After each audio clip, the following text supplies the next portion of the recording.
Olá, essa é a leitura do livro A Boa Sorte. Prepare-se para uma jornada de autoconhecimento com os mestres da motivação, Alex Rovira e Fernando Tries de Bess. Em A Boa Sorte, você vai descobrir que a sorte não é fruto do acaso, mas sim o resultado de suas escolhas. Aperte o play e comece a construir a sua própria história de sucesso. Ah, e não se esqueça, deixe seu like e comentários para continuarmos aprimorando o canal e siga-nos para acompanhar as novidades.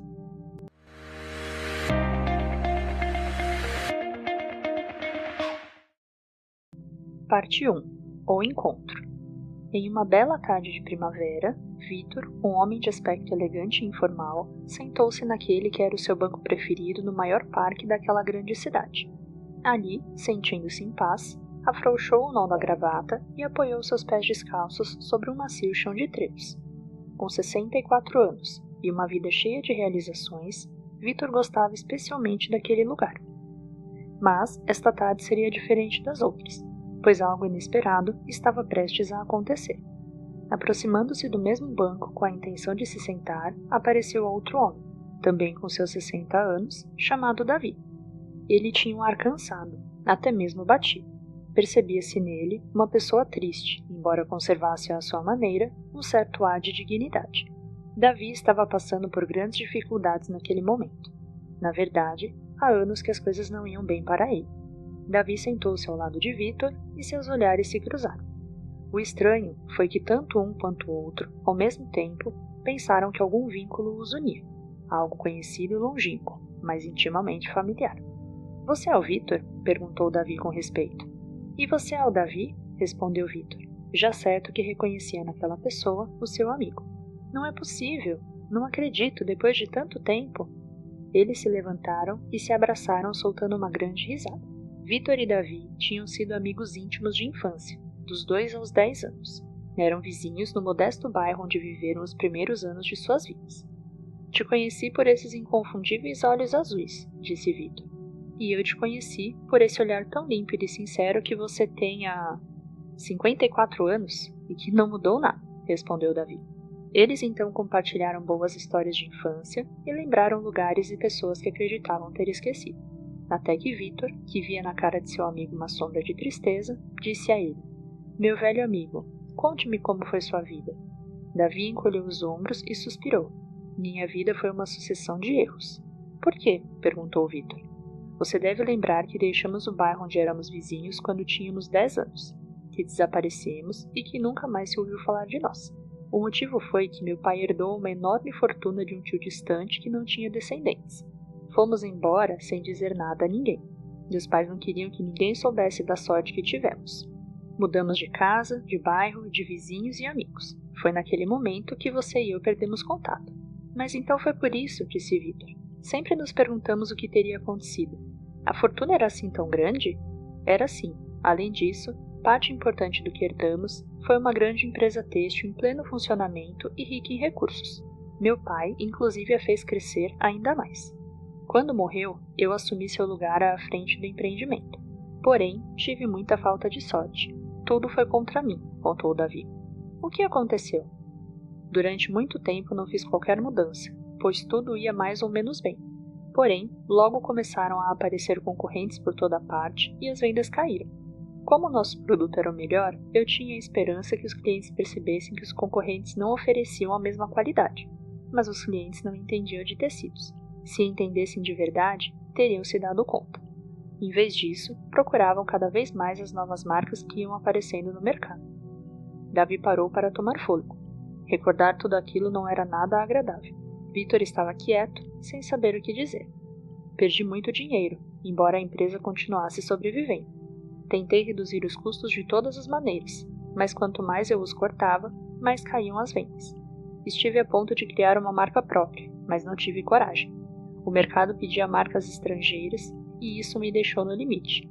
Como último recurso, pensei em abrir uma cadeia de lojas próprias. Demorei a tomar uma decisão, e quando o fiz, não era possível arcar com os custos dos aluguéis com o faturamento que eu tinha. Comecei a atrasar no pagamento das contas e acabei tendo que vender os ativos que tinha. A fábrica, meus terrenos, minha casa, todas as minhas propriedades. Tive tudo na mão. Tive tudo o que quis e perdi tudo. A sorte nunca me acompanhou. O que você fez então? Perguntou Vitor. Nada, não sabia o que fazer. Todas as pessoas que antes me elogiavam agora me davam as costas. Fui de um emprego a outro, mas não me adaptei, ou não conseguiram me entender. Houve um momento em que cheguei até a passar fome.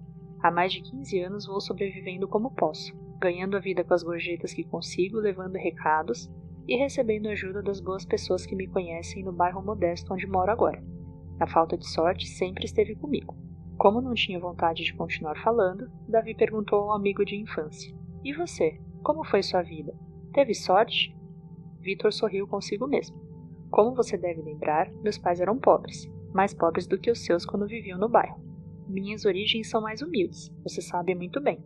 Muitas noites não tínhamos sequer o que comer. De vez em quando, sua mãe chegava até a nos levar alguma comida, porque sabia que lá em casa as coisas iam mal. Como não pude ir ao colégio, estudei, entre aspas, na Universidade da Vida. Comecei a trabalhar com 10 anos, logo depois de vocês terem desaparecido misteriosamente. No início eu lavei carros, em seguida trabalhei como mensageiro em um hotel. Mais tarde consegui progredir e fui porteiro de vários hotéis de luxo. Até que com 22 anos, percebi que eu podia ter sorte se me dedicasse a isso. E o que aconteceu? Perguntou Davi. Com um empréstimo no banco e todas as minhas economias, comprei uma pequena fábrica que produzia bolsas de pelica e que estava a ponto de fechar. Como eu via todo tipo de bolsa nos restaurantes e nos luxuosos hotéis onde trabalhava, sabia do que as pessoas com dinheiro gostavam. Só precisava fazer o que tantas vezes tinha visto enquanto carregava as bagagens dos hóspedes. No princípio, era eu mesmo que produzia e vendia os produtos. Trabalhei de noite e nos fins de semana. O primeiro ano foi muito bom, e voltei a investir tudo o que havia ganhado na compra de mais material, e em viajar por todo o país para ver o que estava sendo fabricado em outros lugares. Precisava saber mais do que todo mundo sobre bolsas de pelica. Aprendi muito visitando lojas e, sempre que possível, perguntava a todas as mulheres que via com bolsa o que elas gostavam e não gostavam em suas bolsas. Vitor, que se lembrava daqueles anos com verdadeira paixão, prosseguiu. As vendas foram crescendo. Durante 10 anos, continuei reinvestindo tudo o que ganhava. Procurei oportunidades onde pensava que elas pudessem existir. A cada ano mudava os modelos das bolsas que vendiam mais.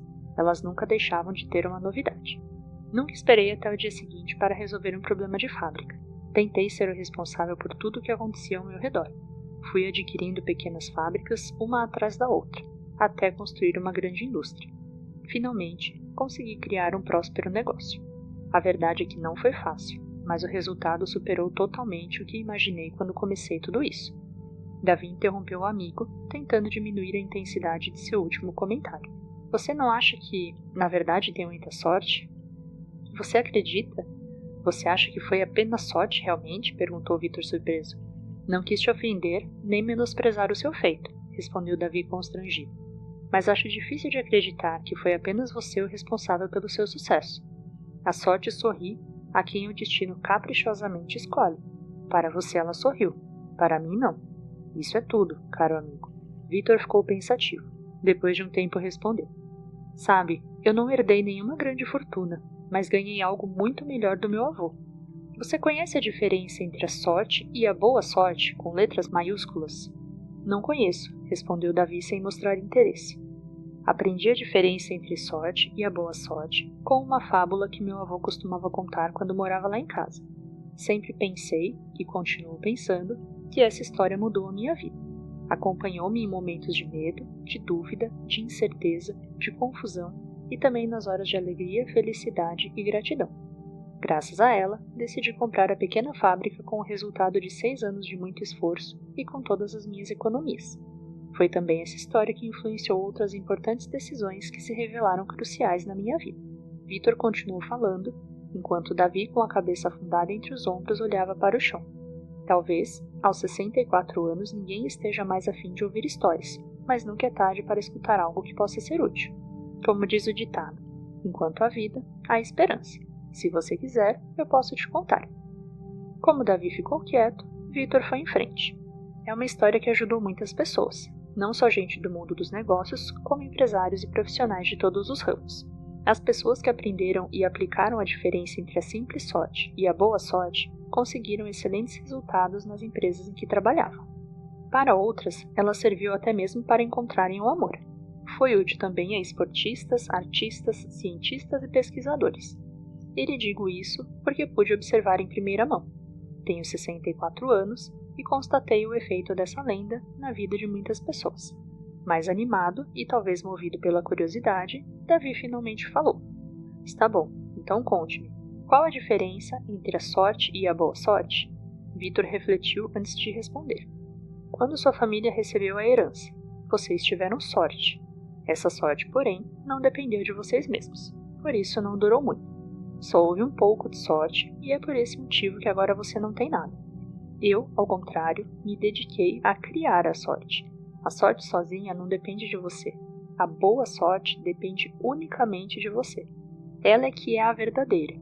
Me arrisco até a dizer que a primeira simplesmente não existe. Davi não conseguia acreditar no que estava ouvindo. Você está me dizendo que a sorte não existe? Bem, digamos que sim, que ela exista, mas é tão improvável que ela aconteça especialmente a você ou a qualquer outra pessoa. E mesmo que aconteça, não dura muito, é passageiro.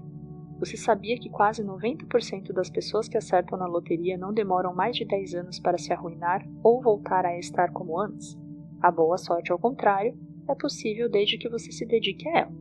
É por isso que é chamada de boa sorte, porque é a boa, a de verdade. Por que é a de verdade? Qual a diferença? Insistiu Davi, que começava a se sentir intrigado com as palavras do amigo. Quer ouvir a história? Disse Vitor. Davi ficou em dúvida por alguns instantes, mas acabou percebendo que, mesmo sem poder voltar no tempo, não perderia nada em escutar. Além disso, era agradável pensar que seu melhor amigo de infância iria lhe contar, aos 64 anos, uma fábula. Fora o fato de que já fazia anos que ninguém lhe contava algo como se ele ainda fosse uma criança. Está bem, vá em frente, concordou por fim.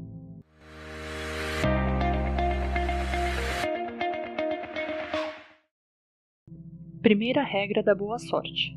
A sorte não dura muito tempo, pois não depende de você. A boa sorte é criada por você mesmo, por isso dura para sempre. Parte 2. A lenda do trevo mágico. Capítulo 1. O desafio de Merlin. Há muitos e muitos anos, em um reino muito distante, um mago chamado Merlin reuniu nos jardins do Castelo Real todos os cavaleiros do lugar e lhes disse: Já faz tempo que muitos de vocês me pedem um desafio. Alguns sugeriram a organização de um torneio entre todos os cavaleiros do reino. Outros mencionaram um concurso de destreza com a lança e a espada. Vou, no entanto, propor-lhes algo diferente. A expectativa era enorme. Merlin continuou. Soube que, dentro de 7 luas, vai nascer em nosso reino o trevo mágico. Houve então uma comoção, murmúrios e exclamações entre os cavaleiros. Alguns já sabiam do que se tratava, outros não. Merlin impôs ordem na assembleia. Calma, calma, deixem-me explicar o que é o trevo mágico. É um trevo de 4 folhas único, que dá a quem o possuir um poder igualmente único, a sorte sem limites, sem limite de tempo nem espaço. Proporciona sorte no combate, no comércio, no amor, na riqueza, sorte ilimitada. Os cavaleiros começaram a falar entre si com grande excitação. Todos queriam encontrar o trevo mágico de 4 folhas. Alguns chegaram a ficar de pé e começaram a emitir gritos de vitória e fazer invocações aos deuses. Merlin novamente conseguiu aplacar o tumulto e retomar a palavra. Silêncio! Ainda não lhes disse tudo. O trevo mágico de 4 folhas nascerá no bosque encantado, para além das 12 colinas, atrás do Vale do Esquecimento. Não sei onde isso acontecerá exatamente, mas sei que nascerá em algum lugar no bosque. Aquela excitação inicial veio abaixo. Primeiro fez-se um silêncio e em seguida os suspiros de desânimo soaram por todo o jardim. Afinal, o bosque encantado era tão extenso quanto toda a parte habitada do reino.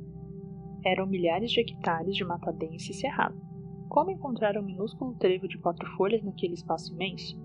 Teria sido 100.000 vezes mais fácil procurar uma agulha num palheiro. Pelo menos, isso seria um desafio possível. Diante da dificuldade da empreitada, a maioria dos cavaleiros foi abandonando o castelo real, murmurando queixas e lançando um olhar de desaprovação a Merlin quando passavam por ele. Avise-me quando tiver um desafio que possa ser vencido, disse um. Se eu soubesse que se tratava disso, não teria me dado ao trabalho de vir aqui, reclamou o outro. Que desafio! Por que não nos envia a um deserto para encontrar um grande areia azul? Seria mais fácil, afinetou o outro com ironia. Um a um, os cavaleiros deixaram o jardim, atravessando as dependências do castelo para voltarem a seus cavalos. somente 2 permaneceram. E então? Perguntou Merlin. Vocês também vão embora? Um deles, que se chamava Nott e usava uma capa preta, disse: Não há dúvida que é difícil. O bosque encantado é enorme. Sei, porém, a quem perguntar. Acho que posso encontrar o trevo de que você fala. Vou buscar o trevo mágico de 4 folhas. Esse trevo será meu. O outro, que se chamava Cid e usava uma capa branca, permaneceu em silêncio, até que Merlin lhe dirigiu um olhar questionador. Ele então disse: Se você diz que o trevo mágico de 4 folhas, o trevo da sorte limitada, vai nascer no bosque, é porque assim será. Acredito em suas palavras, por isso irei até lá. Assim, ambos os cavaleiros partiram em direção ao bosque encantado, Nott em seu cavalo negro e Cid em seu cavalo branco.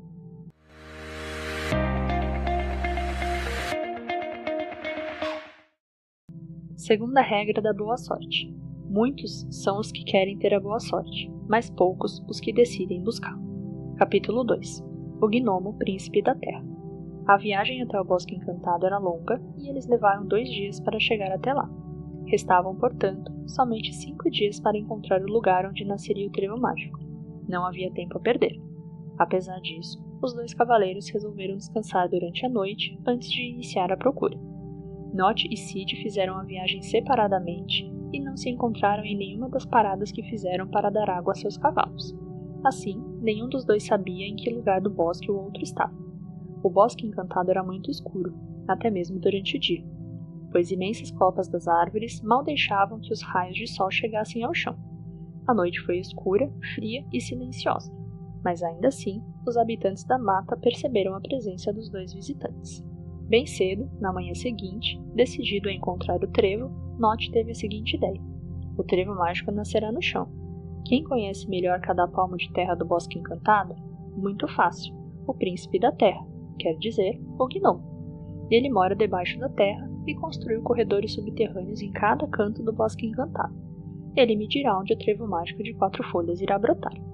Nott, o cavaleiro do cavalo negro de capa negra, perguntou então a todos os estranhos seres com quem cruzou pelo caminho onde poderia encontrar o gnomo, até que finalmente se viu diante dele. O que você quer? Perguntou o gnomo. Disseram que passou o dia todo procurando por mim. É verdade, afirmou Nott enquanto descia de seu cavalo. Soube que dentro de 5 noites nascerá aqui o trevo mágico de 4 folhas. Como um trevo só poderia brotar da terra, você que é o príncipe da terra deve saber o lugar onde ele brotará. Você é o único que conhece cada palmo deste imenso bosque por debaixo da terra. Conhece como ninguém todas as raízes de todas as plantas, arbustos e árvores que há neste lugar. Se o trevo vai nascer dentro de 5 noites, você já deve ter visto suas raízes. Diga-me onde ele está. Pensou o gnomo. Você sabe tão bem quanto eu, continuou Nott, que o trevo mágico proporciona sorte ilimitada somente aos cavaleiros. Portanto, não tem nenhum valor para você, que é um gnomo, nem para outros habitantes do Bosque Encantado. Diga-me onde nascerá. Eu sei que você sabe o lugar. O gnomo respondeu: Conheço os poderes do trevo mágico de 4 folhas, e já sei que sua sorte ilimitada só contempla os cavaleiros que o possuem, mas não vi suas raízes em nenhum local do bosque. E mais, no Bosque Encantado nunca nasceram trevos. É impossível que o trevo brote aqui. Quem lhe disse isso provavelmente se enganou. Não será que você que está enganado? Já não terá dito a Cid, o cavaleiro da capa branca, onde nascerá o trevo encantado? Perguntou Nott num tom desafiador. Não sei do que está falando. Não conheço esse Cid e não tenho ideia de quem disse semelhante besteira. Neste bosque nunca houve um só trevo, nem sequer de 3 folhas. Os trevos não nascem aqui simplesmente porque não podem. Deixe-me em paz.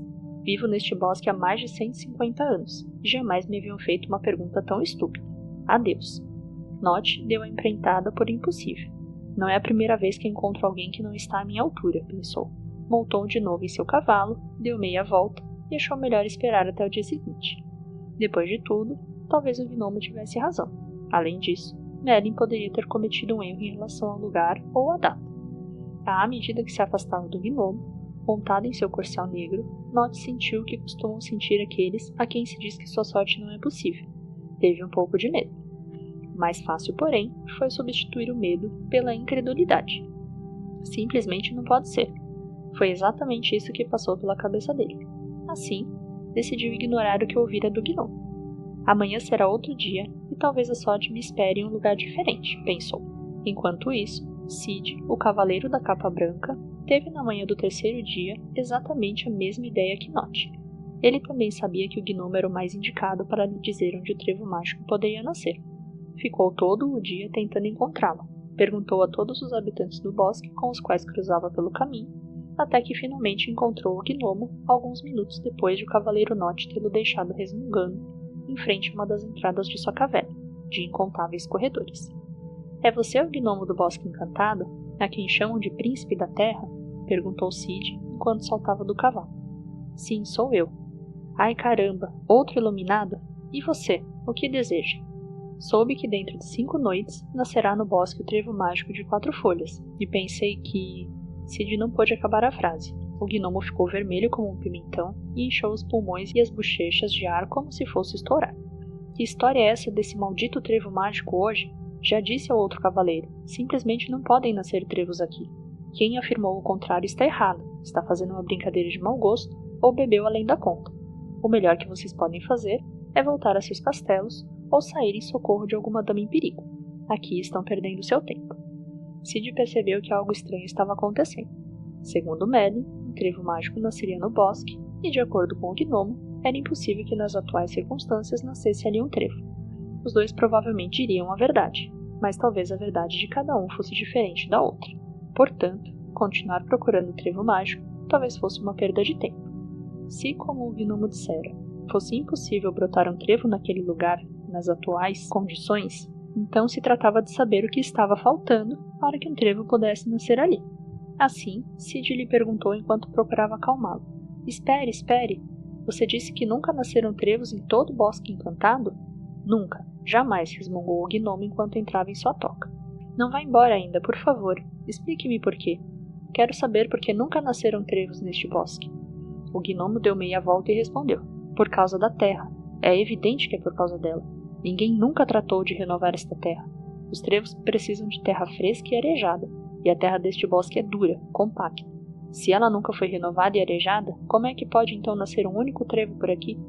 Portanto, gnomo, príncipe da terra, se eu quisesse ter uma só chance, ainda que uma só mesmo, de que crescesse um único trevo no bosque, eu deveria renovar a terra, trocá-la? Perguntou Cid. Obviamente. Ou você não sabe que só se consegue coisas novas quando se faz coisas novas? Se a terra não for trocada, a situação continuará a mesma. Não nascerá nenhum trevo. E você sabe onde posso encontrar uma terra fértil? O gnomo já estava com meio corpo na toca e com uma das mãos pronta para fechar a portinhola de madeira que o separava do mundo exterior. Ainda assim, respondeu a Cid. A terra nova e fértil, no território das Caus, que fica perto daqui. É uma terra rica, porque é onde as Caus, que são vacas anãs, depositam seu estrume. É por isso que aquela terra é boa. O cavaleiro agradeceu efusivamente ao gnomo. Montou entusiasmado em seu cavalo branco e cavalgou sem perder tempo em direção ao território das Caus. Sabia que suas chances não eram muitas, mas pelo menos já tinha alguma coisa. Chegou ao território das vacas anãs ao anoitecer. Foi muito fácil encontrar a terra de que falara o gnomo. Era uma terra realmente fresca, arejada e muito bem adubada. Ele só pôde encher 2 alforjes, que era o que levava no cavalo. Era o suficiente para uma pequena extensão de terreno. Em seguida, o cavaleiro Cid seguiu com seus alforjes de terra nova para uma área bastante tranquila do bosque, longe de qualquer povoado. Encontrou um lugar que lhe pareceu adequado e arrancou as ervas e o mato que havia ali. Depois removeu a terra velha, aquela que nunca havia sido renovada, a de sempre. Finalmente jogou a terra nova no sol. Quando terminou, foi dormir. Mas ele só havia encontrado terra para uns poucos metros quadrados. Seria justamente aquele lugar escolhido no qual nasceria o trevo mágico? Para ser realista, seria muito improvável ter tanta sorte. Uns poucos metros entre milhares de hectares era como uma probabilidade em 100 milhões. No entanto, uma coisa era certa.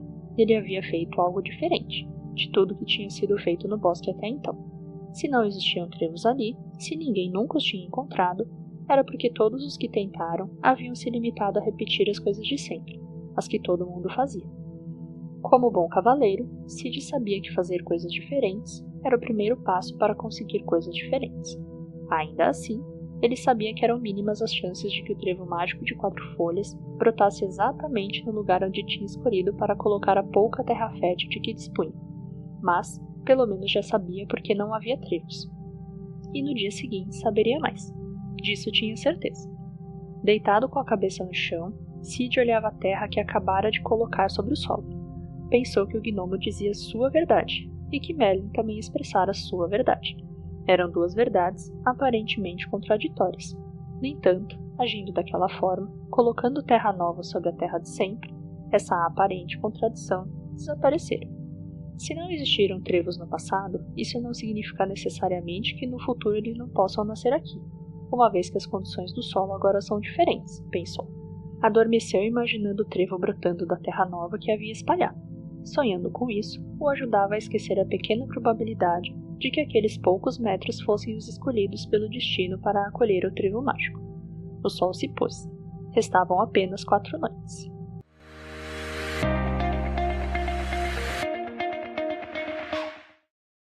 Terceira regra da boa sorte.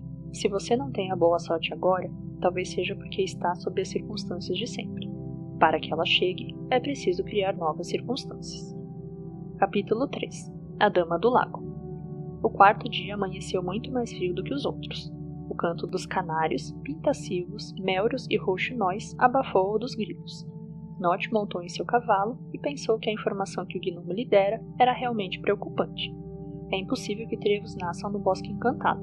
E mais, nunca havia brotado trevo ali, e o gnomo sabia o que estava falando. De qualquer modo, talvez o gnomo estivesse enganado.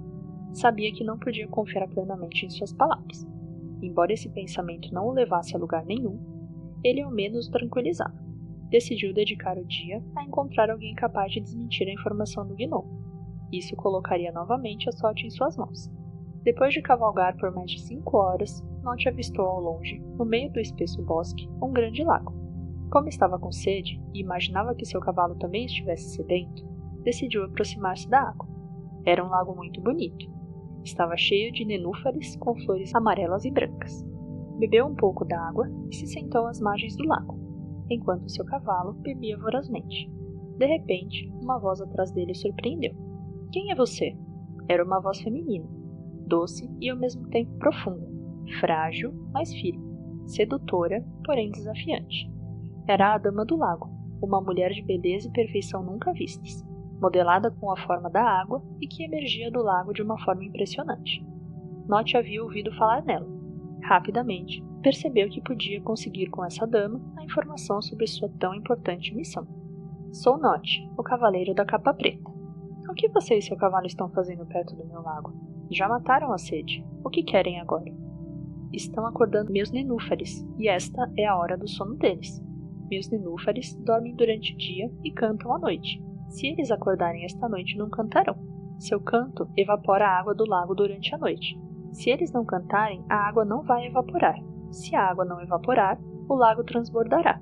E se o lago transbordar, muitas flores, plantas e árvores morrerão afogadas. Fique em silêncio e desapareça. Não acorde meus nenúfares. Calma, calma, interrompeu Nott enfaticamente. Não me conte sua vida. Seus problemas não me interessam. Já estou indo embora. Só quero fazer-lhe uma pergunta. Dama do Lago, você que fornece água a todo o Bosque Encantado, você que rega todos os cantos deste lugar, diga-me, onde crescem os trevos aqui? Ela começou a rir. Eram gargalhadas tristemente brincalhonas. Ria com uma estranha discrição.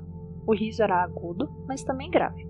Quando parou de rir, ficou séria e afirmou: os trevos não podem nascer neste bosque. Não vê que a água que distribuo daqui a todas as partes por infiltração não sai de mim através de rios e regatos, mas é filtrada pelas paredes do lago e chega a todos os pontos do Bosque Encantado. Por acaso viu poças em algum lugar deste bosque? Os trevos têm necessidade de muita água. Precisam que um riacho lhes leve água permanentemente. Jamais encontrará um trevo neste bosque. A Dama do Lago mergulhou novamente. Foi impressionante. O vapor d'água que lhe dava forma se diluiu e simplesmente caiu no lago como se fossem milhares de gotas de chuva. Nott quase não prestou atenção ao maravilhoso espetáculo que acabava de ver. Estava farto de ouvir a mesma história. Sério e pensativo, se perguntou o que estaria acontecendo. Começava a tomar consciência de que poderia ser verdade que ele nunca teria sorte. Isso lhe provocou um medo mais intenso do que o que sentira no dia anterior após falar com o gnomo. Preciso encontrar alguém que me diga o contrário. Tenho que falar com alguém que me assegure que a sorte está aqui, que o trevo mágico pode brotar no Bosque Encantado, disse a si mesmo. Começou a odiar a sorte. Era algo abominável. Era a coisa mais desejada, mas a mais inaceitável do mundo. Ele não podia suportar esse sentimento. Esperar a sorte o deprimia, mas era tudo o que podia fazer, já que... Que alternativa ele tinha? Sentindo-se assim, voltou a montar seu cavalo e cavalgou pelo resto do dia, vagando pelo bosque encantado, sem direção, na esperança de ter a sorte de encontrar o trevo mágico de 4 folhas. Naquele mesmo dia, o cavaleiro Cid se levantou um pouco mais tarde do que o dia anterior. Como tinha renovado a terra até tarde, resolveu dormir 1 hora a mais. Enquanto comia umas maçãs que compartilhou com seu cavalo branco, pensou no que faria nesse dia. Já tenho a terra, agora preciso saber de quanta água vou precisar. A probabilidade de ter escolhido o lugar certo é mínima, eu sei. Mas se esse for o lugar escolhido, então devo fazer com que a terra receba a quantidade adequada de água. Ele não teve a menor dúvida. Não era segredo que de todos os habitantes do Bosque Encantado, a Dama do Lago era a única que tinha água. Custou-lhe um pouco encontrá-la. Precisou perguntar aqui e ali e pedir a ajuda de vários animais falantes que encontrou no caminho. Ele chegou ao lago alguns minutos depois de Note ter saído dali. Aproximou-se bem devagar. Procurava não fazer barulho, mas sem querer pisou em uma casca de noz que estalou. Imediatamente, a Dama do Lago emergiu, imponente. Ela repetiu a mesma queixa que havia feito a Note. O que você e seu cavalo branco estão fazendo perto do meu lago? O que querem? Estão acordando meus nenúfares. É a hora do sono deles. Meus nenúfares dormem de dia e cantam à noite. Se forem acordados essa noite, não cantarão. Seu canto evapora a água do lago durante a noite. Se eles não cantarem, a água não vai evaporar. E se a água não evaporar, o lago transbordará. O lago transbordando, muitas flores, plantas e árvores morrerão afogadas. Fique em silêncio e desapareça. Não acorde meus nenúfares. Cid ficou atônito, não só pela magnificência do espetáculo que acabava de ver, mas pelo grave problema que a Dama do Lago lhe revelara. Ele precisava de água para regar a área escolhida. Contudo, sem dúvida acordaria os nenúfares se dedicasse todo o dia a apanhar água do lago. As coisas estavam ficando complicadas. Não havia água em nenhum outro lugar do Bosque Encantado. O que fazer? Como ele era uma pessoa sensível, a mistura de beleza, tristeza e ansiedade na voz da Dama do Lago o levou a se interessar pelo seu problema e a tentar ajudá-lo. Diga-me, por que não sai água deste lago? De todos os lagos nascem regatos ou rios.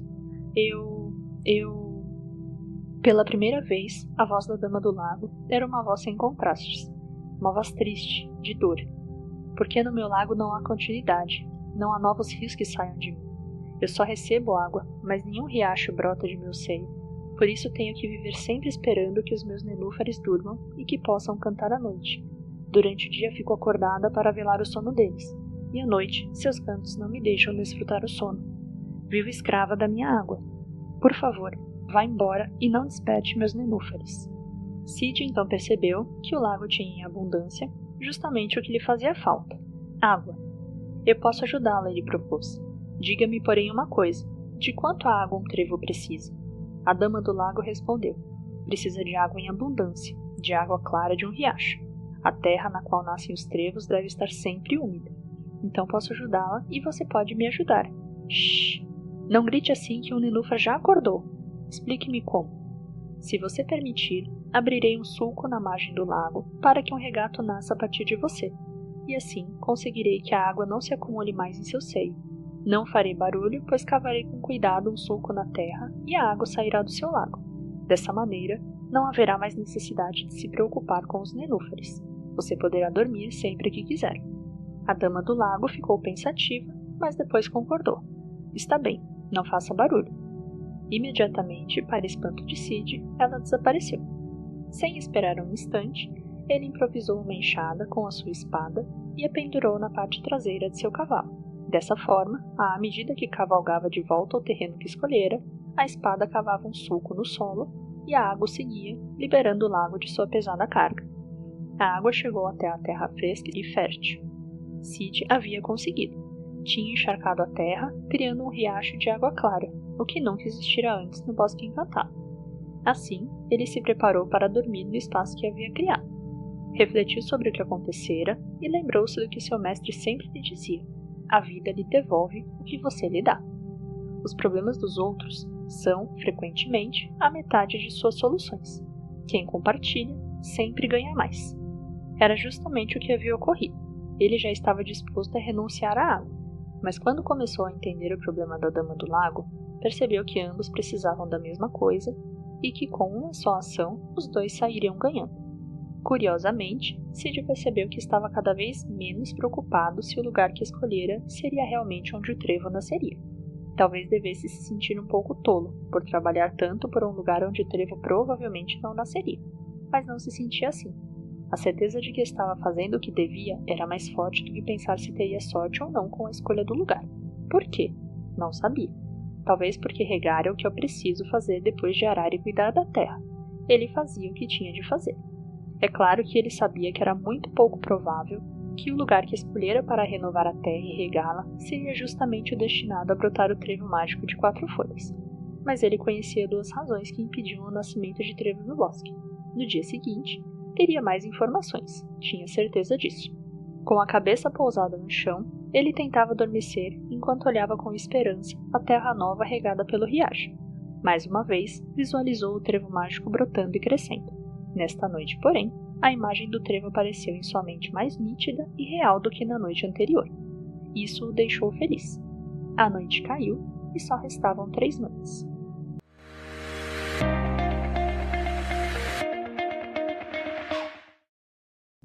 Quarta regra da boa sorte. Preparar as condições favoráveis para a boa sorte não significa buscar somente o benefício para si mesmo.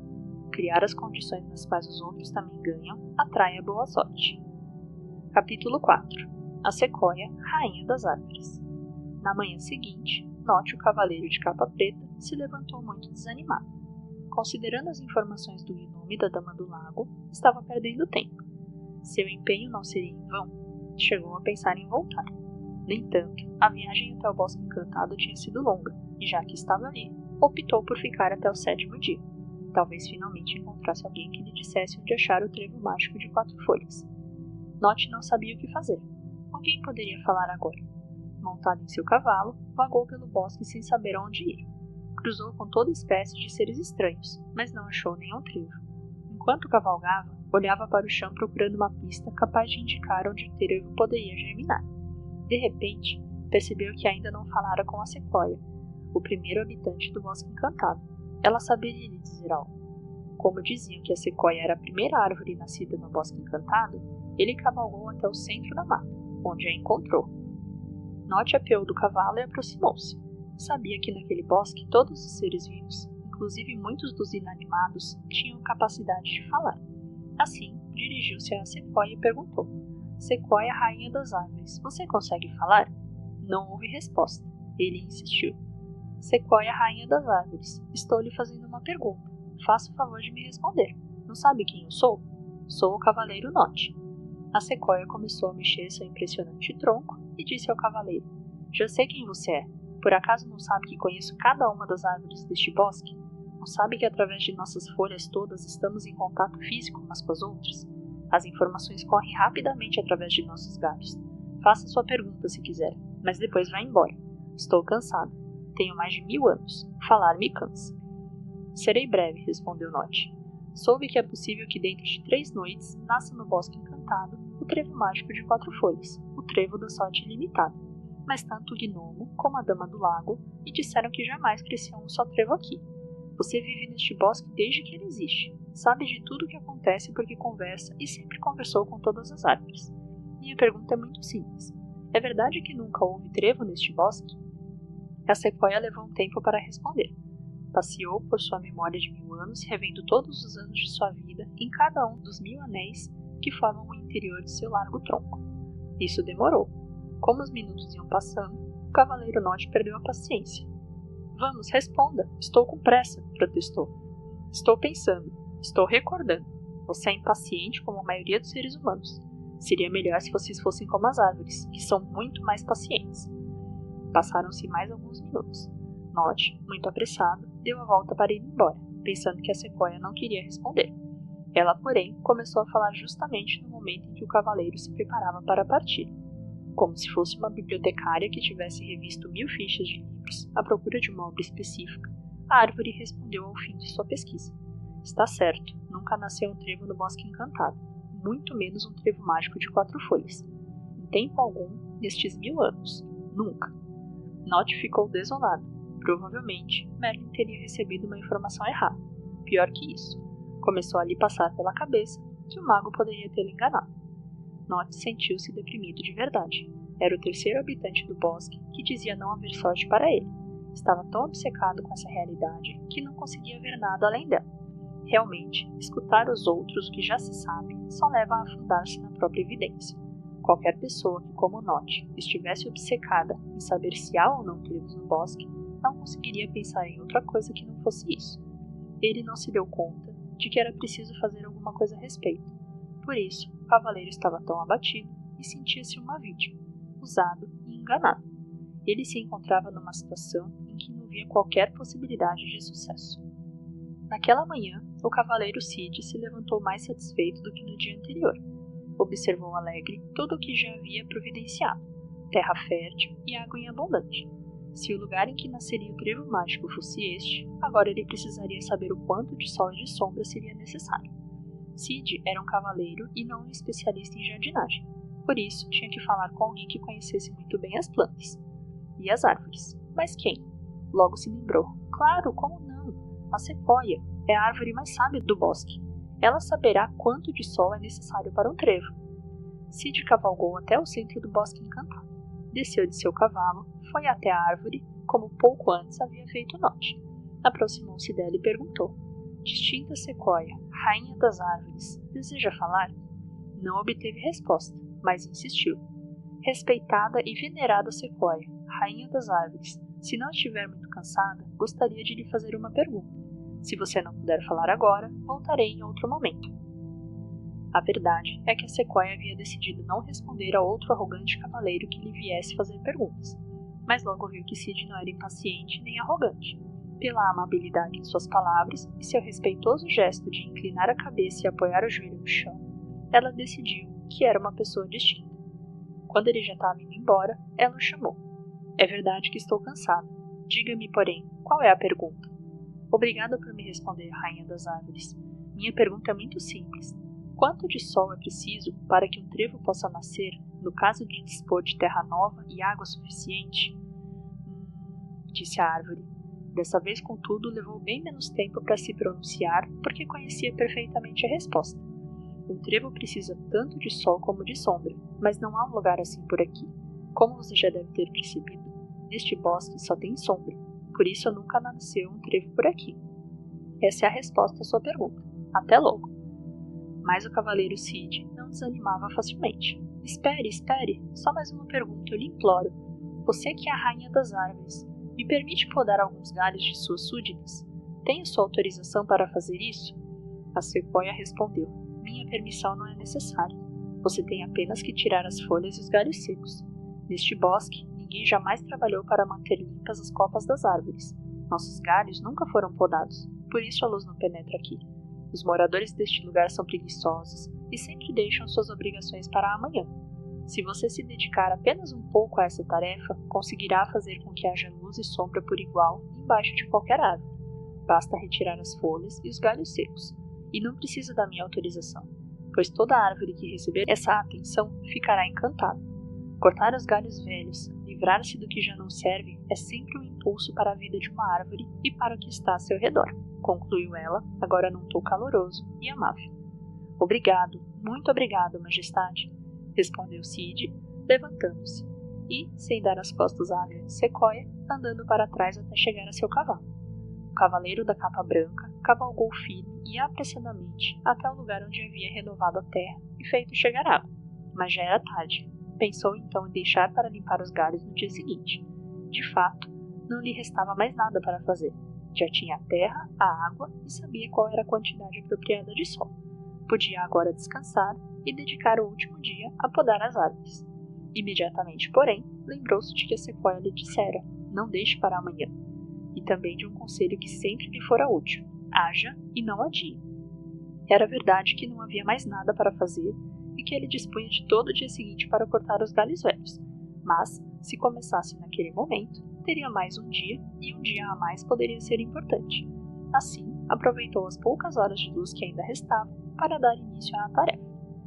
Fiel a seus princípios, Sid resolveu agir e não adiar as coisas que devem ser feitas. Subiu até a copa das árvores de seu pequeno terreno e se dedicou com paixão a limpar as folhas dos galhos mortos.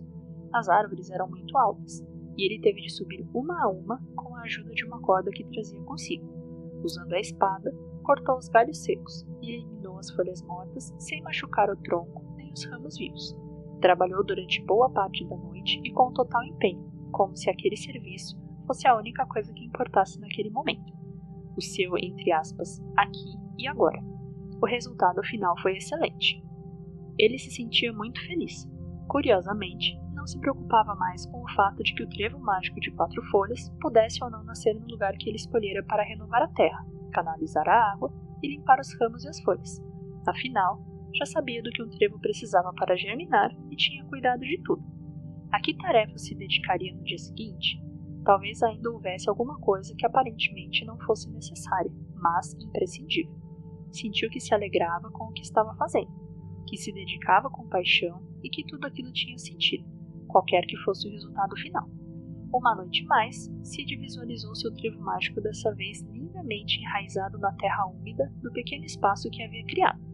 Imaginou suas 4 folhas, todas com a forma similar à de um coração, abertas para receber a luz do sol que passava entre os galhos das árvores gigantes que o cercavam. Embora o cavaleiro não soubesse explicar, quanto mais ele sabia como criar as condições para que o trevo mágico nascesse, menos se preocupava com o fato de ter escolhido corretamente o lugar em que isso se daria. A noite por fim caiu.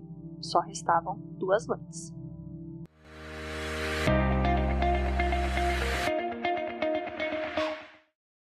Quinta regra da boa sorte. Se você deixar para amanhã o trabalho que precisa ser feito, a boa sorte talvez nunca chegue. Criar as condições favoráveis requer dar um primeiro passo. Faça isso hoje mesmo. Capítulo 5. Stone, a mãe das pedras. Durante o 6º dia, Nott abatido se pôs a vagar pelo bosque encantado. Ele não acreditava que fosse encontrar um único trevo, mas também não queria voltar sozinho ao Castelo Real. Se ia fazer um papel ridículo, preferia compartilhá-lo com Sid. Além disso, gostava-lhe tanto reconhecer seus erros e fracassos que resolveu responsabilizar os outros. Sou vítima de um erro ou de um engano de Merlin, dizia a si mesmo. O 6º dia foi o mais cansativo de todos que Nott passou no bosque. Embora tenha caçado muitos animais raros e descoberto plantas exóticas, não aconteceu nada de especialmente relevante. O pior era uma sensação que o deprimia muitíssimo. Estava convencido de que não teria sorte na vida. Do contrário, já teria encontrado o trevo mágico. A não ser, claro, que Merlin o tivesse enganado. Mas, se Merlin o enganara, por que não voltava para o castelo? Por que no fundo continuava esperando? Esperar significava dar razão a Merlin e continuar confiando na sorte. Por outro lado, quanto mais esperava, mais tinha certeza de que a sorte não chegaria. O que ele estaria fazendo de errado? Por que era tão desgraçado? O prazo ainda não se esgotou. Eu mereço a sorte, sou especial, mas depois de todos esses dias aqui, nada me diz que encontrarei o trevo, ele dizia a si mesmo. Assim, transcorreu o dia do cavaleiro do corcel negro e da capa negra. Como não havia nada mais a fazer, ele decidiu procurar Stone, a mãe das pedras. Queria confirmar com alguém mais o que já sabia, que no bosque encantado não nasceria nenhum trevo mágico, e que ele não era uma pessoa de sorte.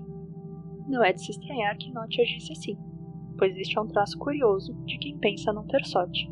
Procurar outras pessoas que confirmem sua forma de ver a vida. Ninguém gosta de ser vítima, mas se colocar na posição de vítima, aparentemente, e só aparentemente, nos exime de toda responsabilidade por nosso infortúnio. Stone estava no cume do penhasco dos penhascos, uma montanha inóspita, toda feita de pedras. A escalada foi penosa. De lá via-se quase todo o bosque encantado. Nott pensou que gostaria de encontrar Sid para lhe perguntar se também queria voltar logo ao Castelo Real. Ao chegar ao cume, o cavaleiro encontrou Stone, a mãe das pedras, falando com outras pedras. Stone se dirigiu a ele. Olhem só, um dos cavaleiros que andam procurando trevos. Há 4 dias não se fala de outra coisa no bosque. Encontrou o trevo mágico? Perguntou ela, dando uma risadinha alegre. Você sabe que não, respondeu Nott visivelmente aborrecido. Diga-me, Stone, é verdade que não há nem haverá um trevo mágico de 4 folhas neste bosque? Ou será que há algum lugar por aqui entre estes penhascos? Não é possível, não é mesmo? A mãe das pedras se esbaldava de tanto rir. Mas claro que não! Como você quer que cresçam trevos entre as pedras? Dá pra ver que você está começando a ficar transtornado depois de tantos dias vagando pelo bosque encantado. Você devia ter cuidado. Se passar muito tempo por aqui, vai acabar ficando louco, como quase todos os humanos que andaram por este lugar sem um objetivo claro. Não, aqui não há trevos. Os trevos mágicos de 4 folhas não podem nascer onde existem pedras. Note desceu devagar o penhasco dos penhascos, ouvindo durante todo o percurso as gargalhadas de Stom. Já não havia mais nada que pudesse fazer. Seu temor finalmente tinha se confirmado. Não terei boa sorte, pensou. Logo lembrou-se de Sid e se alegrou com amargura ao pensar. Aquele outro louco tampouco encontrará o trevo mágico, por mais que ande pelo bosque. Imaginar o fracasso de Sid o tranquilizava, o consolava e até o deixava contente. Se não há um trevo mágico para mim, também não haverá para ele, disse em voz alta com raiva e convencido de suas palavras. Em seguida montou em seu cavalo e partiu em busca de um lugar para dormir. Ao se levantar pela manhã, Sid percebeu que o trabalho da noite anterior surtira resultados. Viu um lindo espetáculo, a névoa se dissipando e dando lugar a raios de sol dourados que iluminavam a terra que ele havia colocado ali no primeiro dia. Assim, pôde comprovar, para sua grande satisfação, que o sol e a sombra penetravam por igual em cada um dos palmos da terra nova. Sentia-se verdadeiramente orgulhoso e feliz. Tinha renovado a terra, podado as árvores para que o sol pudesse chegar até ela e também umedecido o solo. Como aquele era o último dia, ele tinha que decidir exatamente como empregar seu tempo. Uma vez que tomara todas as providências que considerava necessárias, o melhor agora era verificar se restava algo a fazer. Como ele dizia, o copo estava meio cheio, portanto, tinha que saber como enchê-lo por inteiro, caso tivesse acertado o lugar em que o trevo mágico nasceria, como Merlin dissera. Como tinha pensado na noite anterior, precisava descobrir se, naquele momento, ainda faltava fazer alguma coisa que fosse aparentemente desnecessária, mas indispensável. Terra, água, sol, mas o que mais poderia faltar? Assim, ele passou o 6º dia perguntando a todos os seres que encontrava no bosque o que podia estar faltando para a terra, além do sol, da sombra e da água, para que um trevo de 4 folhas nascesse ali. Mas ninguém soube lhe dizer o que faltava. Já era meio-dia e não lhe vinha à mente a quem mais poderia perguntar algo. Sid ansiava por inspiração e perspectiva. Assim, lhe ocorreu ir ao ponto mais alto do bosque para ver de lá se havia algo que lhe chamasse atenção. A perspectiva, a distância e a visão do horizonte sempre dão ideias úteis e inesperadas, pensou. Todos os cavaleiros sabiam que o local mais elevado do bosque era o penhasco dos penhascos. Contudo, ao se aproximar, Sid reparou que o lugar era altíssimo e restava somente meio-dia para que terminasse o prazo dado por Merlin. Faria sentido escalar o rochedo? Ainda que tivesse uma inspiração, não lhe restaria muito tempo para fazer alguma coisa. Mesmo assim, decidiu subir. Por quê? Simplesmente porque pensou no que já tinha feito e no quanto havia investido de trabalho e dedicação. Partindo do que já conseguira, talvez fosse aconselhável empenhar-se até o fim para saber se ainda faltava algo a fazer. Em sua escalada, Sid começou a sentir a suave brisa que soprava à medida que se afastava do nível do chão. Finalmente chegou ao cume.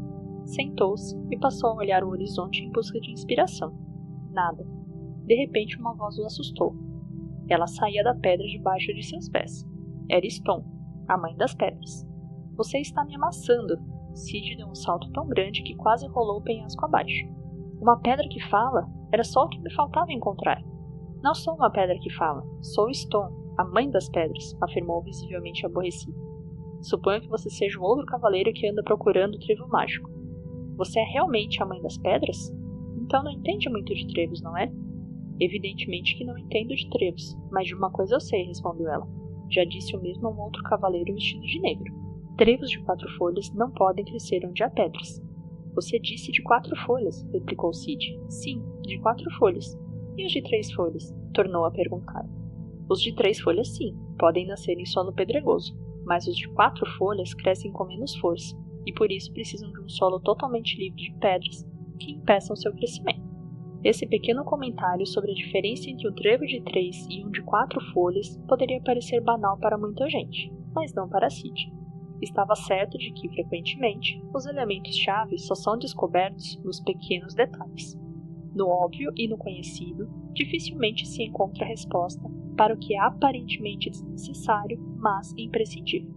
Claro, como não percebi isso antes? Muito obrigada. Agora preciso ir embora, pois tenho pouco tempo. Sid desceu apressadamente o penhasco dos penhascos. Precisava correr a toda velocidade, pois ele não havia tirado as pedras de seu pedaço de terra. Ao chegar, ainda restavam 2 horas de sol. Ele removeu todas as pedras, uma a uma. De fato, o local estava cheio delas. Se por acaso aquele fosse o lugar certo para que o trevo mágico brotasse, isso seria impossível por causa das pedras. Sid percebeu como era importante valorizar e reconhecer o que tinha alcançado, que ele definia como a parte já cheia do copo, assim como se concentrar no que pudesse estar faltando. Isso sempre o havia ajudado a seguir adiante. Mesmo quando parece que a pessoa já fez tudo e que não há nada mais para fazer, se ela mantiver a atitude adequada, se permanecer disposta a saber se ainda falta algo a fazer, sempre encontrará uma pista para um bom caminho. De fato, foi isso que aconteceu. Que bom ele não ter deixado a poda dos galhos para o dia seguinte. Caso contrário, nunca teria sabido que era necessário retirar as pedras. E mais uma vez, Sid dormiu perto do espaço que criara, e uma vez mais, imaginou o belo trevo mágico em todo o seu esplendor no centro da terra que ele havia preparado, iluminado, regado e livrado das pedras.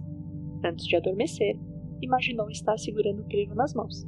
Sentiu sua suave textura ao encostá-lo na pele, sua intensa cor verde e suas belas folhas desdobradas. Ele chegou até mesmo a sentir o agradável cheiro de clorofila que o trevo mágico exalava. Era tudo tão real que pela primeira vez ele teve certeza de que o trevo nasceria ali. Era capaz de imaginá-lo e podia senti-lo com riqueza de detalhes. Isso lhe fez muito bem e assim foi tomado por um profundo sentimento de serena alegria e paz interior. Acontecesse o que acontecesse, no dia seguinte ele saberia. Disso também tinha certeza. Logo ficou tudo escuro. Restava somente uma noite. Era a véspera do dia em que deveria nascer no Bosque Encantado o trevo mágico de 4 folhas, o trevo da sorte iluminada.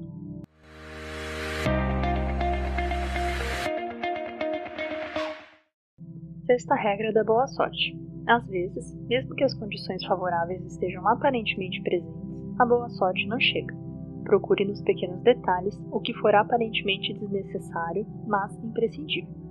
Capítulo 6. O encontro dos cavaleiros no Bosque Encantado. Na última noite, enquanto Nod procurava um lugar para dormir, percebeu que cavalgava por um trecho de terra fresca, regada e sem pedras, e ao olhar para cima, descobriu que havia uma abertura por entre as copas das árvores. Mais adiante, viu Sid deitado com seu cavalo preso a uma árvore. Sid, ele se levantou, pois ainda não tinha dormido. Nod, como vai? Encontrou o trevo? Perguntou Nod a Sid. Não.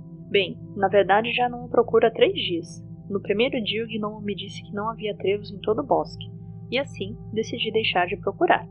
Então, perguntou Nod, que diabos você está fazendo aqui? Por que não volta ao castelo? Antes de Sid responder, Nod observou que as roupas dele estavam manchadas com musgo que crescia no tronco das árvores, as botas enlameadas e a sua indumentária nitidamente suja, como resultado dos últimos 4 dias passados no Bosque Encantado. Mas o que aconteceu com você? Desde que o gnomo me disse que trevos não nascem no Bosque Encantado, me dediquei a criar este espaço. Veja, a terra nova, bem adubada e regada. Venha comigo, eu lhe mostrarei o riacho que fiz chegar até aqui a partir do lago onde mora a dama... E olhe, continuou Sid, emocionado e feliz por poder mostrar a alguém o que havia criado. Essas são todas as pedras e galhos que retirei em 2 dias, porque você sabe que onde há pedras... Nod o interrompeu. Você está louco? Em nome de quem está plantando uma horta de uns poucos metros, quando na realidade não tem a menor ideia de onde vai nascer o trevo mágico? Não sabe que este bosque é milhões de vezes maior do que este pequeno terreno? Você é bobo ou o quê?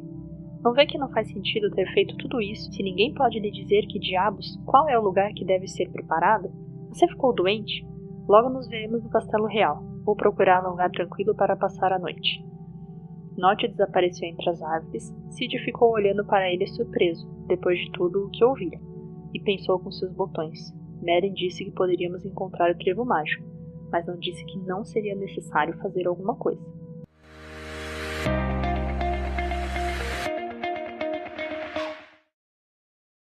Sétima regra da boa sorte.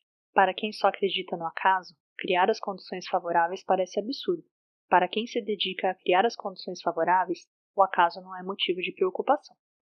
Capítulo 7. A bruxa Morgana e a coruja visitam Nott. A última noite poderia ter transcorrido serenamente, mas não foi assim para nenhum dos dois cavaleiros. Enquanto Nott dormia, esperando ansiosamente o amanhecer para voltar a seu castelo, um barulho o assustou de tal forma que se levantou dando um salto e desembainhando a espada. Fez a coruja da bruxa Morgana, que estava de pé ao seu lado, parcialmente iluminada pelo fogo que o cavaleiro havia acendido para suportar o frio.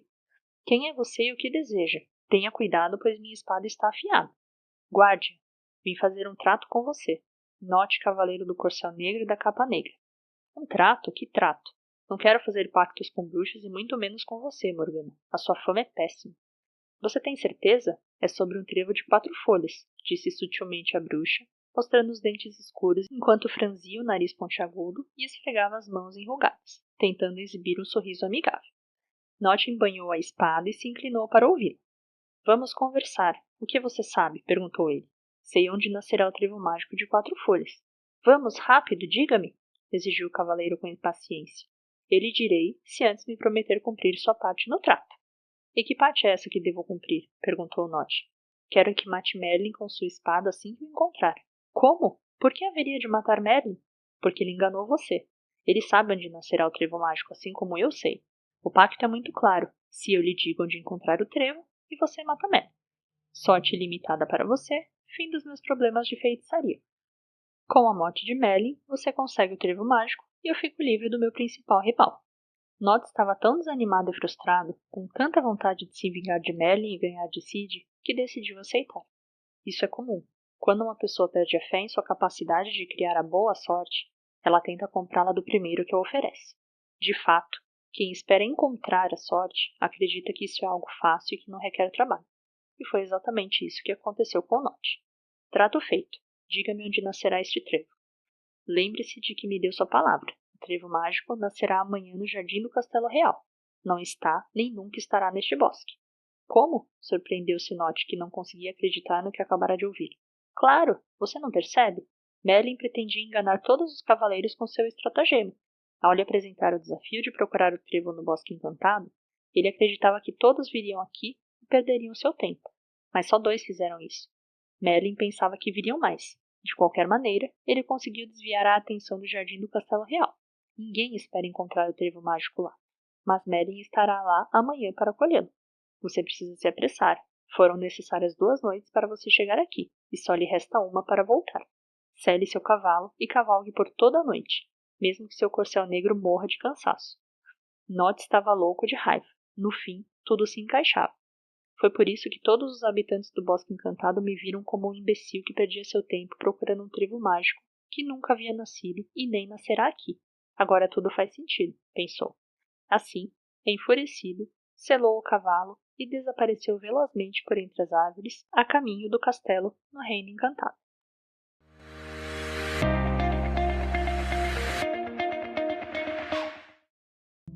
Oitava regra da boa sorte. Ninguém pode vender a sorte. A boa sorte não se compra. Desconfie dos vendedores da sorte. Capítulo 8. A bruxa Morgana e a coruja visitam Cid. Após soltar uma sonora e malévola gargalhada, a bruxa Morgana partiu em direção ao norte, onde sabia que Cid estaria passando a noite. Ele dormia tão profundamente que a coruja só conseguiu acordá-lo no 3º pio. Quem é? Perguntou Cid, levantando-se e segurando firme o punho de sua espada, sem, no entanto, desembainhá-la. Não tema, sou Morgana, a bruxa. O que deseja de mim? A bruxa era malvada. Queria 2 coisas. Por um lado, que Nott matasse Merlin, e por outro, convencer Cid a sair dali. Dessa maneira, ela ficaria com o trevo mágico, caso ele nascesse no dia seguinte, em algum lugar do bosque. Morgana inventou outra mentira para Cid. O trevo mágico vai nascer amanhã. Merlin, porém, mentiu para você. Não se trata do trevo da sorte limitada, mas do trevo da desgraça. Eu mesma lancei a maldição. Aquele que o arrancar, morrerá em 3 dias. Contudo, se ninguém o arrancar, Merlin morrerá ao cair da noite. Por isso ele enganou você e o outro cavaleiro, para que um dos 2 morra no lugar dele. Merlin precisa que o trevo seja arrancado amanhã, antes do anoitecer. Volte ao seu castelo. Nott já está a caminho. A bruxa foi muito astuta. Deixou Cid sem opção. Se no dia seguinte ele encontrasse o trevo mágico, não saberia o que fazer. Se o arrancasse, morreria. Contudo, e se Merlin tivesse razão? E se fosse mesmo o trevo da boa sorte? O melhor, mais fácil, seria fazer como Nott, abandonar o bosque e não enfrentar o dilema. Após pensar por alguns segundos, ele disse a Morgana: Bem, então partirei esta noite. A bruxa sorriu satisfeita, mas Cid continuou: Mas vou procurar Merlin e pedirei a ele que colhe o trevo mágico, pois pelo que você disse, aquele que o arrancar morrerá em 3 dias. Mas se Merlin fizer isso, ele não morrerá. Seu feitiço não terá mais efeito, pois quem vai morrer se o trevo não for arrancado e quem vai morrer se ele for arrancado são a mesma pessoa. Portanto, Merlin se salvará e depois me dará o trevo. Com essa resposta, Cid se mostrou mais inteligente do que a bruxa, que já não sorria mais. Percebendo que o cavaleiro não cairia na armadilha, Morgana deu meia volta com a coruja em seu ombro, montou na vassoura e partiu rapidamente, como um cachorro com o rabo entre as pernas e resmungando em voz alta. Aquele acontecimento fez Cid refletir. Ele sabia que Merlin não enganava ninguém. Como Nott pôde dar ouvidos a aquilo ou a qualquer outra coisa que a bruxa lhe tivesse dito? Será que ele não sabia, como bom cavaleiro, que o verdadeiramente importante é não perder a fé na própria tarefa? Por ter visto muitos cavaleiros se desesperarem e abandonarem seu objetivo quando a boa sorte demorava a chegar, ele aprendera a importância de manter a fé no que se acredita ser o certo. Antes de dormir, também pensou sobre a importância de não trocar o seu objetivo pelo de alguém, ou seja, o da bruxa pelo seu próprio.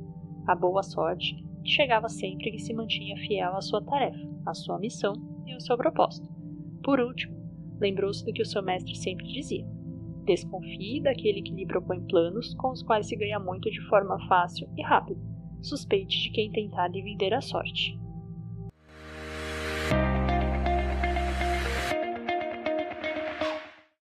Nona regra da boa sorte. Após criar todas as condições favoráveis, tenha paciência, não desista. Para alcançar a boa sorte, tenha confiança. Capítulo 9. O vento, senhor do destino e da sorte. Na manhã seguinte, Cid se levantou um pouco inquieto. Sentou-se perto da terra que havia preparado e esperou. As horas se passavam e nada acontecia. O dia foi avançando sem nenhuma novidade. Cid disse a si mesmo: Bom, de qualquer maneira, vivi apaixonadamente estes dias no Bosque Encantado. Fiz o que acreditei ser certo e necessário. Realmente, era muito difícil escolher o lugar exato onde nasceria o trevo mágico de 4 folhas, o trevo da sorte ilimitada. Mas, de repente, o inesperado aconteceu. O vento, senhor do destino e da sorte, aquele que aparentemente se move ao acaso, começou a agitar as folhas das árvores. E imediatamente começaram a chover pequenas sementes que pareciam minúsculos grãos de ouro verde. Eram sementes de trevos de 4 folhas. Cada semente era um trevo da sorte em potencial. Não chovia apenas uma, mas uma quantidade incalculável de sementes de trevos de 4 folhas. O verdadeiramente extraordinário, no entanto, é que as sementes não caíram apenas onde Cid estava, mas em todo o Bosque Encantado, absolutamente em todos os cantos daquele lugar. E não somente no bosque, mas em todo o Reino Encantado. Chovia sementes de trevos de 4 folhas sobre as cabeças dos cavaleiros que não haviam aceitado o desafio de Merlin. Chovia sobre todos os seres do bosque, sobre o gnomo, sobre a sequoia, sobre a dama do lago, sobre Stone. Chovia sobre Nott e sobre Morgana. Aquelas sementes se espalhavam por toda a parte. Os moradores do Bosque Encantado e os habitantes do reino não prestavam atenção nelas. Eles sabiam que uma vez por ano, naquela época, chovia essas estranhas sementes verde-ouro, que não serviam para coisa alguma. Na verdade, aquele estranho evento anual incomodava a todos porque era uma chuva bastante pegajosa. Depois de poucos minutos, a chuva de sementes de trevos de 4 folhas parou. À medida que caíam em todos os cantos do bosque, as minúsculas sementes verde-ouro se confundiam com o solo, assim como pequenas gotas d'água em um oceano. Simplesmente foram se perdendo como sementes jogadas no deserto. E assim foram todas desperdiçadas, pois não germinaram. Milhares e milhares de sementes morreram na terra dura, árida e pedregosa daquele bosque sombrio. Todas, exceto algumas que foram parar numa pequena extensão de terra fresca e fértil que estava livre das pedras e onde havia água abundante, o brilho do sol e o frescor da sombra. Foram essas e somente essas as sementes que se transformaram, depois de alguns instantes, em trevos de 4 folhas, em centenas de brotos de trevos mágicos, um número grande o bastante para garantir sorte por todo o ano, até a próxima chuva do ano seguinte. Em outras palavras, sorte ilimitada. Sid observou extasiado a boa sorte que havia criado. Impressionado e comovido, ajoelhou-se em sinal de gratidão, e lágrimas brotaram de seus olhos. Quando percebeu que o vento amainava, quis se despedir dele e agradecer-lhe por trazer as sementes. Assim, voltando-se para o céu, invocou-o. Vento, senhor do destino e da sorte, onde você está? Quero agradecer-lhe. O vento respondeu, não é necessário me agradecer. Todo ano, nesta mesma data, jogo sementes de trevos de 4 folhas por todo o bosque e em todos os cantos do reino. Sou o senhor do destino e da sorte, e entrego, seguindo ordens expressas, as sementes da boa sorte por todo lugar onde passo. Ao contrário do que muitos pensam, eu não distribuo a sorte, só cuido para que ela esteja disseminada por igual em toda parte. Os trevos mágicos nasceram porque você criou as condições adequadas para isso. Qualquer um que tivesse agido assim obteria boa sorte. Eu me limitei a fazer o que sempre fiz. A boa sorte que levo comigo está sempre por aí. O problema é que quase todo mundo acredita que não precisa fazer nada para alcançá-lo. E continuou. Na verdade, tanto fazia o lugar que você escolhesse. O importante era prepará-lo da forma como o fez. A sorte é a soma de oportunidade e preparação, mas a oportunidade está sempre presente. E assim é. Só nasceram trevos de 4 folhas, os trevos mágicos, sob os pés de Sid, porque ele foi o único em todo o reino que criou as condições para que nascesse. Pois ao contrário do que muitos pensam, a boa sorte não é uma coisa que aconteça a poucos que não fazem nada. A boa sorte é uma coisa que pode chegar a todos nós se fizermos algo. E esse algo consiste unicamente em criar as condições para que as oportunidades que são dadas a todos igualmente não morram como sementes de trevos de 4 folhas caindo em terra estéril. E o vento se afastou, enquanto Sid deixava o bosque encantado para ir se encontrar com Merlin.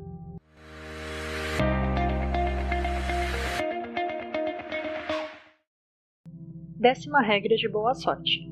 Para criar a boa sorte, é preciso preparar as condições favoráveis para as oportunidades. As oportunidades, porém, não dependem de sorte ou de acaso, elas estão sempre presentes. Portanto, criar a boa sorte consiste unicamente em criar as condições favoráveis. Capítulo 10. O reencontro com Merlin. Nod cavalgou durante toda a noite. Ao chegar ao castelo, seu cavalo negro tinha o lombo ensanguentado pelos golpes de chicote e das esporas que Nod lhe infligira para chegar a tempo de colher o trevo mágico, que, segundo acreditava, teria brotado nos jardins do castelo. Assim que chegou ao seu destino, seu pobre corcel negro morreu de exaustão. Nod cruzou a porta do castelo e cada um dos salões, derrubando com golpes e chutes tudo o que encontrava no caminho. A espada estava desembainhada e seu rosto crispado com os olhos vermelhos de raiva. Merlin, onde você está? Não se esconda porque vou encontrá-lo. Ele resolveu ir para o verde e frondoso jardim do castelo, onde sabia que encontraria o mago. Quando abriu a porta que dava para a parte externa, viu Merlin no centro do jardim, de pé, firme e sereno, apoiado em sua longa bengala branca e com um semblante sério. Mas o jardim já não era mais um jardim, mas um pátio de azulejos. Durante as últimas 7 noites, os empregados do castelo tinham coberto a terra com azulejos. Nod deixou cair a espada de sua mão. Por que fez isso? Por que cobriu o jardim de azulejos? Perguntou ele. Porque, do contrário, você teria tentado me matar. Não aceitaria minhas explicações. Esta era a única forma de convencê-lo de que aqui não há trevos e de que a bruxa o enganou. Eu, Merlin, o mago, sei de tudo. Sabia que a bruxa lhe venderia a sorte, a que quase nunca acontece. Também sabia que você viria ao meu encontro para me matar, e somente depois de procurar por horas e horas no jardim, constataria que o trevo mágico não estava aqui. Eu precisava dissuadir você antes disso, pois não queria ter que lutar em vão. Nod começou a perceber o seu erro. Tinha escolhido o caminho mais fácil. Ele sempre pensara que merecia a sorte. Naquele exato momento, no jardim do castelo e ao lado de Merlin, ele entendeu que estava errado. O mago continuou a lhe explicar. Agora já sabe. O trevo mágico não está aqui. Nasceu há algumas horas no bosque encantado, assim como prometi. Havia trevos mágicos mais do que suficientes, inclusive para você. Mas você abandonou suas chances, não acreditou em si mesmo. E mais, esperou sempre que os outros o presenteassem com a sorte. Sua visão desse desafio foi muito limitada e desprovida da paixão, entusiasmo, entrega, generosidade e da confiança necessárias para conseguir quantos trevos mágicos da boa sorte você quisesse. Nott deu meia volta e, sem espada nem cavalo, andou até seu castelo, onde permaneceu em total solidão por longo tempo. No dia seguinte, Cid chegou à cidade. Foi diretamente ao castelo real para dizer a Merlin que havia encontrado o trevo mágico, o trevo da sorte ilimitada. Queria agradecê-lo. Merlin, olhe! E mostrou-lhe um punhado de trevos de 4 folhas, trevos da boa sorte. Veja, não é apenas um trevo mágico, há tantos quanto se queira. Claro, Cid, quando alguém cria as condições necessárias, pode obter tanta boa sorte quanto desejar. Por isso, a boa sorte é ilimitada. Quero agradecer-lhe de alguma forma, Merlin. Eu devo isso a você. De jeito nenhum, respondeu Merlin. Eu não fiz nada. Absolutamente nada. Foi você que decidiu ir ao Bosque Encantado. Foi você que aceitou o desafio entre centenas de cavaleiros. Foi você que resolveu trocar a terra, apesar de lhe terem dito que nunca nasceria um trevo naquele lugar. Foi você que optou por compartilhar sua sorte com a Dama do Lago. Foi você que escolheu ir em frente em vez de adiar a limpeza dos galhos. Foi você que percebeu o que era aparentemente desnecessário, mas imprescindível, e compreendeu a importância de tirar as pedras quando parecia que tudo já estava feito. Foi você que decidiu acreditar para ver.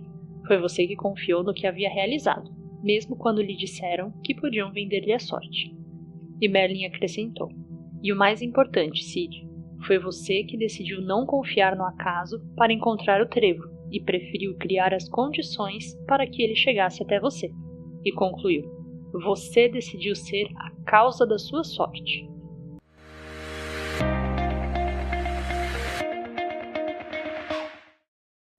A nova origem da boa sorte. Se criar a boa sorte e criar as condições favoráveis, a boa sorte depende unicamente de você.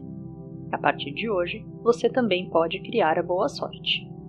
Cid despediu-se de Merlin com um forte e afetuoso abraço. Depois montou em seu cavalo branco e partiu em busca de novas aventuras. Ele passou o resto de seus dias ensinando aos outros cavaleiros e às pessoas comuns, inclusive às crianças, as regras da boa sorte. Agora que sabia criar a boa sorte, não podia guardar esse segredo somente para si, pois a boa sorte deve ser compartilhada. E Cid pensou que se agindo sozinho tinha sido capaz de criar tanta boa sorte somente em 7 dias, o que não seria capaz de fazer todo o reino se cada um de seus habitantes aprendesse a criar a boa sorte pelo resto de suas vidas?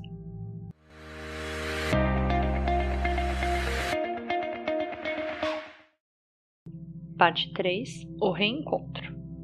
Ao fim da história, Davi também estava descalço, apoiando seus pés nos trevos que havia debaixo do banco no qual ele e Vitor estavam sentados. Os dois ficaram em silêncio, refletindo sobre a história. Passaram-se alguns minutos. Ambos estavam pensando em algo. Uma lágrima rolou pela face de Davi. O primeiro a falar foi Vitor. Sei o que você está pensando, mas não quero que veja segundas intenções em minhas palavras. Por quê? Perguntou Davi. Talvez você ache que é só uma fábula, um conto. Não sei. Não quis dizer que você... Eu só queria fazer a boa sorte chegar até você. Estava pensando exatamente nisso, Vitor, na forma como essa história chegou a mim. O encontro com meu amigo de infância, que eu não via há 50 anos, colocou essa história em minhas mãos. Vitor refletiu sobre o encontro casual com Davi. Um tremendo acaso. Isso tinha sido sorte, e não boa sorte. Concluiu que a história da boa sorte tinha chegado a Davi por acaso. Que paradoxo. Ele disse a Davi: é verdade, você conheceu a história da boa sorte por acaso. Você acredita nisso? Perguntou Davi. Eu estava pensando exatamente o contrário. O contrário? Surpreendeu-se Vitor, sem saber ao que Davi estava se referindo. É, o contrário. Fui eu que criei as condições para que essa história chegasse até mim, para que a boa sorte viesse ao meu encontro. Você? Sim, Vitor. Nós não nos encontramos por acaso. Nos últimos 4 anos, os piores que já vivi, minha única esperança era encontrar o único amigo que já tive, você. Nestes anos, não havia um só dia em que não procurasse seu rosto em todas as pessoas que passassem por mim.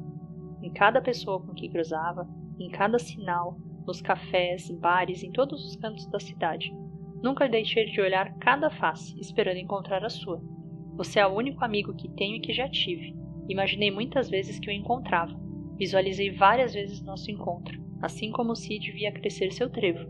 Em algumas ocasiões até pude sentir o abraço que nos demos há pouco.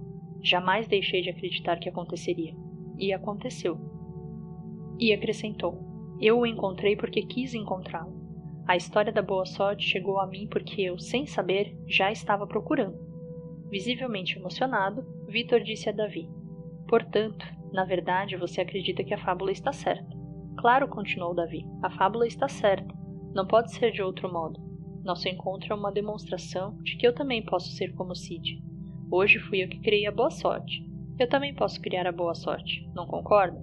Concordo, exclamou Victor. Será que posso acrescentar mais uma regra à sua história? Mas é claro, disse Victor. E Davi continuou. A história da boa sorte nunca chega às suas mãos por acaso. Victor sorriu. Não era necessário dizer mais nada. Entre bons amigos, as palavras muitas vezes são desnecessárias. Eles se abraçaram de novo. Victor foi embora, mas Davi ficou sentado no banco e voltou a apoiar os pés descalços sobre os trevos frescos do grande parque da cidade. Davi notou que alguma coisa lhe fazia cócegas no pé. Inclinou-se sem olhar. Arrancou algo do chão que lhe tocava muito suavemente a pele e que parecia querer chamar a sua atenção. Era um trevo de 4 folhas. Davi tinha decidido aos 64 anos começar a acreditar que podia criar a boa sorte. E você? Quanto tempo vai esperar?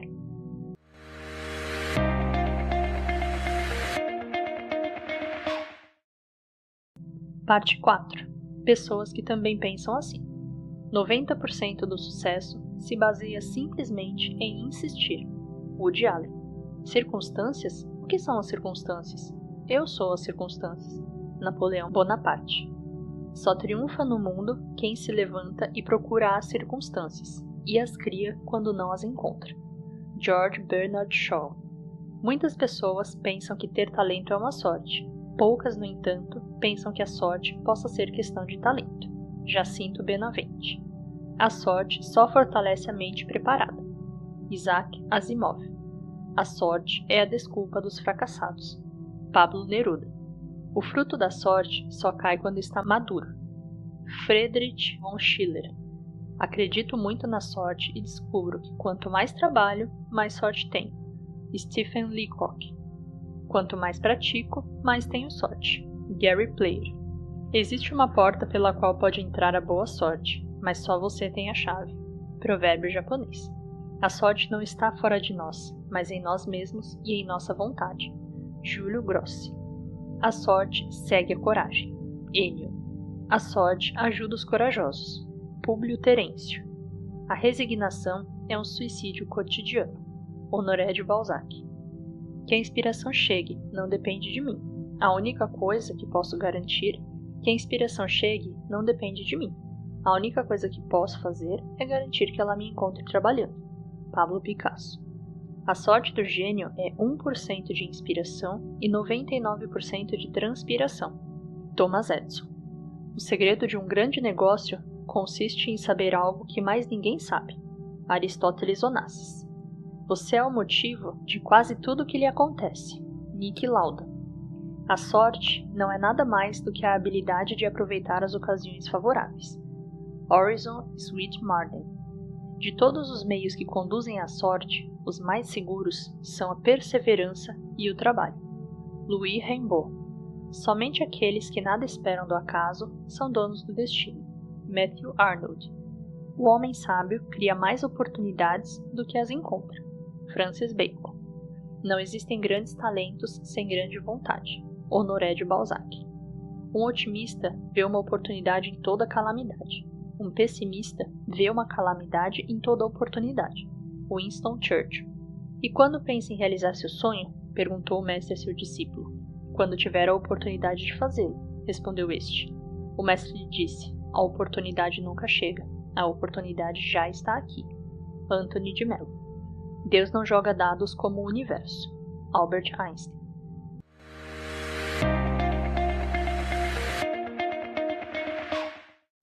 Parte 5.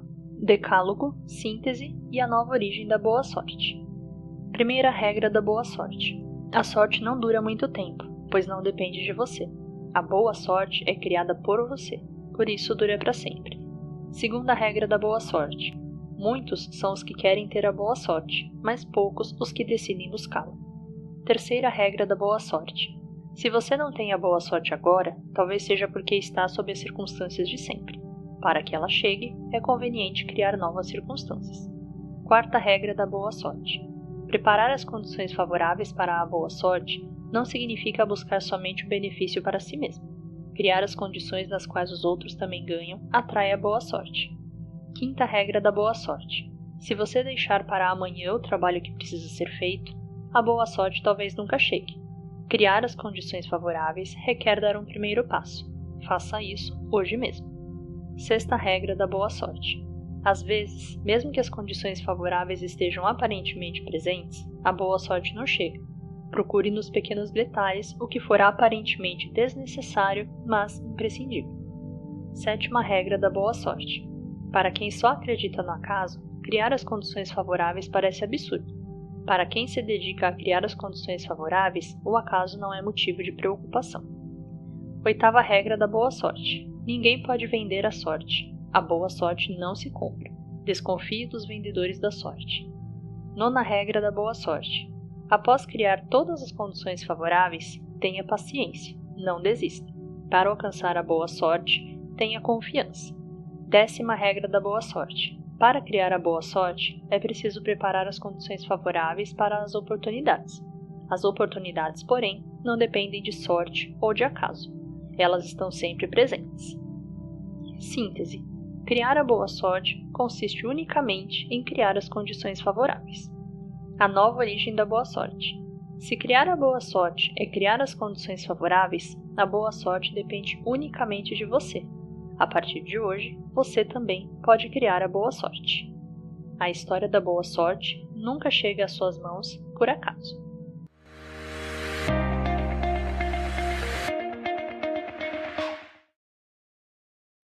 Epílogo. Este livro foi escrito em 8 horas, de um só fôlego. No entanto, levamos mais de 3 anos para identificar as regras da boa sorte. Algumas pessoas só se lembrarão das 8 horas em que o escrevemos. Outras só se recordarão dos 3 anos. As primeiras pensarão que tivemos sorte. As outras pensarão que aprendemos e trabalhamos para criar a boa sorte.